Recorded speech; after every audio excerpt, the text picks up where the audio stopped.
¿Qué tal? ¿Qué tal, Ortiz Ortiz? ¿Cómo vas? Muy bien, contento de estar aquí de nuevo y hoy venimos con un tema un tanto diferente. No, yo creo que quizás en alguna ocasión hemos hablado de este asunto, pero no nos hemos detenido a reflexionar sobre él de un modo más pausado y sosegado. No, no. Y venimos a hablar de la censura y en este caso venimos a hablar de una ley en Florida, una ley de Florida. Sí, bueno, el último caso, ya a propósito del artículo que hemos leído, trataba de una ley concretamente en Florida, pero bueno, se centraba en todos aquellos estados donde se están prohibiendo libros en Estados Unidos y al final pues esta cultura, ¿no?, de la cancelación, pero que no viene por parte de esa cultura ideología woke que también hacen mención en el artículo, sino justo por los jueces y los colectivos más conservadores de estos estados y que se propaga, por cierto, aquí en Europa desde hace tiempo y concretamente también en España. A todos nos suena pues esto, la cancelación de obras de teatro, etcétera. Claro, mientras leíamos el artículo, a mí me venía a la mente, y lo hemos mencionado, en realidad la relevancia de esta prohibición, desde mi punto de vista, no es tanto el hecho de que se impida a estos niños en las escuelas leer estos libros, ¿no? Bueno, mencionaba que se hace una lista negra, ¿no?, de los autores a los que hay que prohibir y tal, porque en realidad es muy fácil acceder a ese contenido hoy en día. Puedes prohibirlo, pero da igual. En Internet es muy fácil. Sino yo creo que lo más relevante es el hecho de que una institución pública, o en este caso una escuela, prohíba o se prohíba en esa escuela leer determinados libros, ¿no? La intencionalidad detrás de esto y lo que subyace ahí, ¿no? Un poco cuáles son las pretensiones de esto y también las formas, sobre todo las formas. Al final lo hemos hablado muchas veces, las formas son el fondo, ¿no? Y aunque cueste verlo muchas veces y bueno, yo pienso que eso es lo más relevante y que es lo que da más miedo, porque remite además a unas formas pasadas que están relativamente cerca y cada vez parecen más presentes. No sé qué te parece. Sí, cuando leíamos el artículo se explicaba cómo esta literatura compartía ciertas características, ¿no? Tenían contenido de carácter sexual. Muy mínimo, a veces eran menciones, pero bueno.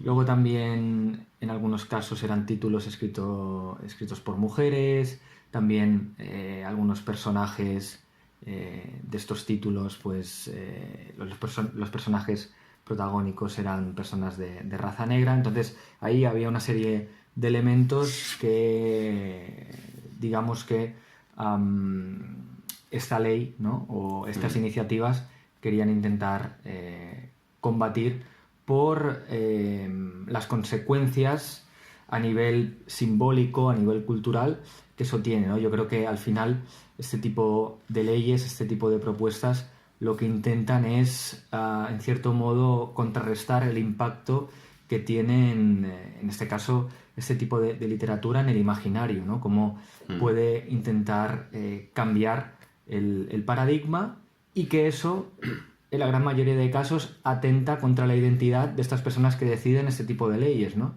El hecho de se ven violentados ante los avances sociales o las transformaciones sociales, ¿no? Sí, pero ojo que muchos de estos libros que estaban en estas listas son libros muy antiguos, de hace siglos algunos, entonces esto habla de un retroceso, porque hay algunos que son de mediados del siglo XX, pero otros son del siglo XVIII, siglo XIX, entonces, ¿no? Es como no solo no me gusta lo nuevo, sino es que también cosas de elementos de libros relativamente antiguos, también considero que son relevantes el prohibirlos, y que es relevante prohibirlos, y eso es lo Sí, más llamativo. lo que comentabas, ¿no? Parece absurdo prohibir este tipo de literatura, estos autores, este contenido, porque el acceso es muy simple, Está garantizado.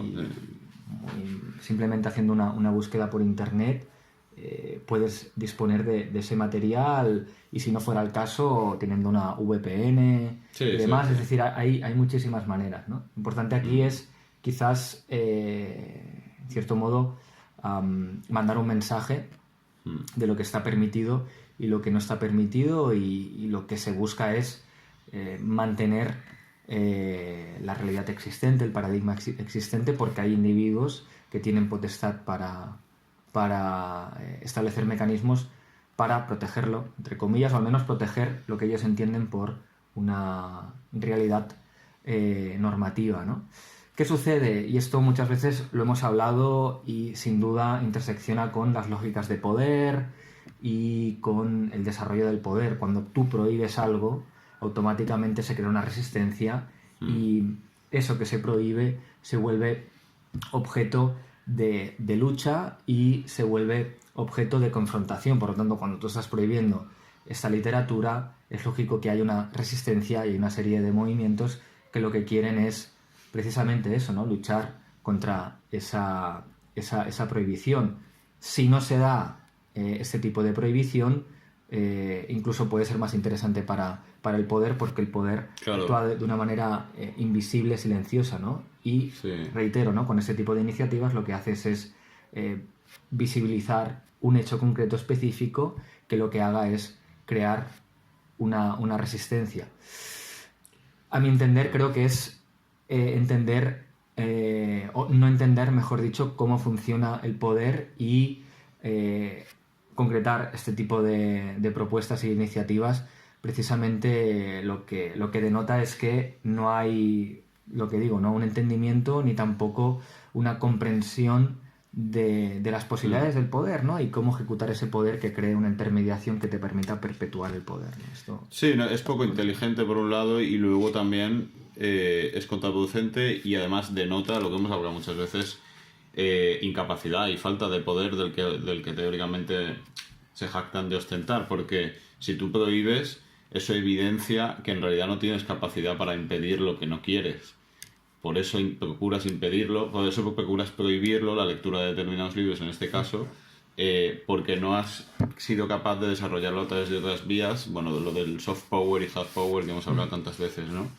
Y entonces pues se valen al final de la prohibición de estos títulos y tal, que yo creo que, bueno, intentan influir, ¿no? en la creación axiológica de qué es bueno y qué es positivo y qué es negativo y este tipo de cosas, pero en realidad es esto. En última instancia yo pienso que lo que revela es la falta de capacidad y cómo al final esto no es más que un contraataque o digamos de una respuesta a una ofensa previa que estos sectores más conservadores consideran que se ha dado, ¿no?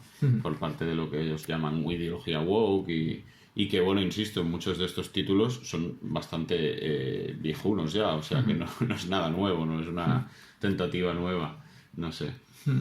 Sí, yo uno de los puntos que quería detenerme a comentar es la contradicción en la que caen ese tipo de propuestas por las personas que las impulsan. En el texto se comenta que este tipo de iniciativas no solo competen al ámbito republicano, sino también al demócrata, o sea que hay evidencias. Y yo estoy seguro que en el bando republicano y también en el bando democrático hay muchas personas que consideran que el Estado tiene que tener una presencia mínima en la capacidad de elección y de decisión de los individuos, y con este tipo de medidas lo que hacen es todo lo contrario, ¿no? Es decir, hay el Estado, un ente público, un organismo, está decidiendo lo que puedes leer y lo que no puedes leer, ¿no? Es decir, te están diciendo a qué tienes acceso y a qué no tienes acceso. Y a mí este tipo de contradicciones siempre me parecen interesantes porque desmontan un poco su visión del mundo o su modelo de sociedad, ¿no? O el que venden. Exacto. Por lo menos. Entonces, en ese sentido, al final, lo que se trata, en último término, es de intentar, en este caso, estas personas, de construir la sociedad que a ellos más les conviene según sus intereses, independientemente de cualquier alegato político o de cualquier tipo de narrativa que imagine cómo tiene que ser el mundo, adscribiéndose a tendencias como pueden ser libertarias y demás, ¿no? O sea, no, esto no va de esto, sino lo que consiste es crear las circunstancias para que ellos puedan seguir perpetuando sus intereses, y eso sin duda contribuye a caer en la contradicción esta, ¿no? De que haya una ley que prohíbe al ciudadano limitar el acceso a cierta literatura, ¿no? Y esto rompe completamente, ¿no? Supongo con las que tesis. también habrá la intencionalidad de meter un poco de miedo a potenciales autores o autores ya que potencialmente puedan publicar algunos títulos que a esta gente no les guste, y entonces dicen, hostia, mejor un poquito de autocensura antes que llegue la censura exógena. Y quizás esto también es un poco la intencionalidad, meter un poquillo de miedo para que la gente no trate determinados temas y trate otros temas, ¿no? De redireccionar un poquito. Seguramente también va por ahí la cosa. Pero de nuevo lo mismo, yo pienso que es contraproducente y que al final hoy en día, por un lado, es imposible limitar o dificultar de manera relevante la lectura de determinados títulos porque en Internet está todo absolutamente, y peor todavía si procuras prohibirlo, porque ahí vas a generar una respuesta que va a ser totalmente contraproducente. Yo aquí pensaba una cosa que bueno, al final es una circunstancia lógica y natural, porque así está configurado el mercado de consumo, que es que iniciativas como estas también contribuyen a que los propios autores, los censurados, puedan seguir construyendo su relato, ¿no? Y eso también puede ser un reclamo a nivel publicitario y marketingiano, de decir, oye, mira, yo tengo una obra con estos libros y justamente estos han sido prohibidos, y adoptar pues ciertos roles o ciertos papeles. El autor maldito, ¿no? Pero claro, ¿hasta qué punto? Porque una cosa es que prohíban tu libro en un estado donde solo hay paletos, digamos, en el imaginario colectivo, o que te encierren en la cárcel. Porque claro, si empiezan a encerrar en la cárcel a determinados autores, ahí sí que quizás hay otros que ya se lo piensen, ¿no? Entonces, claro, el punto de inflexión está allí donde la sentencia determine cuál es la pena a pagar, ¿no? Si la prohibición, claro, a día de hoy quizás nos parece increíblemente exagerado, y yo sí lo sigo pensando, pero es posible que el camino de las democracias y de la democracia estadounidense en este caso vaya por esa vía. En tal caso, o bien hay una respuesta contundente por parte de, pues digamos, las ideologías contrarias a este tipo de medidas autoritarias, o entonces lo que llegará pues será una especie de miedo colectivo a expresar, pues digamos, determinadas opiniones, ¿no? Lo que es la libertad de expresión, que los liberales siempre la tienen en la boca, pero luego les cuesta ejercerla. En relación a esto que comentábamos, ¿no? de la adopción de nuevas narrativas, en el propio artículo se comentaba que las editoriales que quedaban afectadas por esta ley se habían unido para tirar adelante acciones legales en pro de, en cierto modo, el bien común, ¿no? Luchar para que profesores y bibliotecarios no estuvieran sometidos a esta ley, ¿no? Y esto es uno de los elementos que nos ha llamado la atención, ¿no? Como estas compañías que se dedican al negocio literario esbozan un relato que en último término es mentira, ¿no? O sea, está muy bien tener ese buenismo de pensar en los demás, ¿no? En esos bibliotecarios que no podrán ejercer su profesión porque están sometidos a esta ley y por lo tanto pues están condicionados y demás. Bueno, no nos engañéis, ¿no? O sea, ahí hay unos intereses comerciales y esta ley lo que hace es dificultar esos intereses comerciales, por lo tanto es lógico que hayan iniciativas legales, propuestas legales, ¿no? Para intentar revertir la situación, y aquí el error es intentar vender la moto como si de un buenismo, como comentaba antes, se tratara. No nos mintáis, ¿no?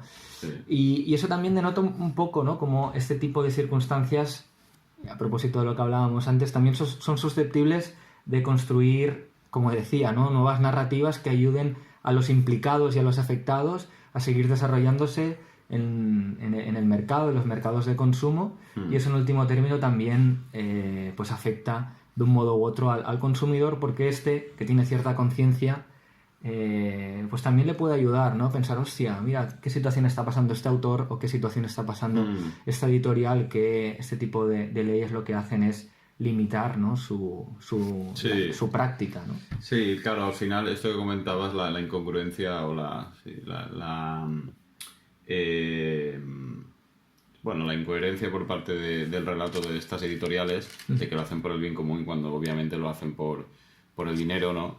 Pero claro, hasta cierto punto pueden ser un gran aliado para los movimientos, digamos, contestatarios con respecto a este tipo de decisiones autoritarias judiciales y por parte de los sectores más conservadores, porque al final, como tienen pasta, tienen capacidad también de presión, este tipo de lobbies, ¿no? Yo me acuerdo aquí en la isla hace años hubo posibilidades de que se hicieran prospecciones petrolíferas, lo cual afectaría muchísimo al medio ambiente del archipiélago y también, en última instancia, al turismo, ¿no? Y por tanto había grandes sectores económicos vinculados al turismo aquí que se posicionaron en contra y más allá de que obviamente la presión ciudadana también tuvo su relevancia, también fue por el hecho de que el sector hotelero estaba en contra y fue al final bastante determinante. Yo creo que en este contexto, con respecto a esto que hablamos, también puede darse una situación similar. Porque al final estas editoriales están en manos de grandes empresas que forman al final conglomerados, y si estos conglomerados prefieren que el libre mercado tenga vía libre, pues a lo mejor los putos religiosos fanáticos se van a tener que joder, ¿no? Y yo creo que ahí está el mercado para salvarnos, amigos. Si quieres dejamos aquí el podcast. Sí. No sin antes recordar que aquellas personas que quieran seguirnos lo pueden hacer a través de nuestras redes sociales, LinkedIn, también en nuestros blogs personales pues pueden leernos, pueden visitar todo el contenido que tenemos en YouTube. Ahí hay muchos temas que hemos tratado, todos ellos extremadamente interesantes. Así es. Y nada, nos emplazamos para el próximo podcast, Messi y yo. Que vaya muy bien. Chao.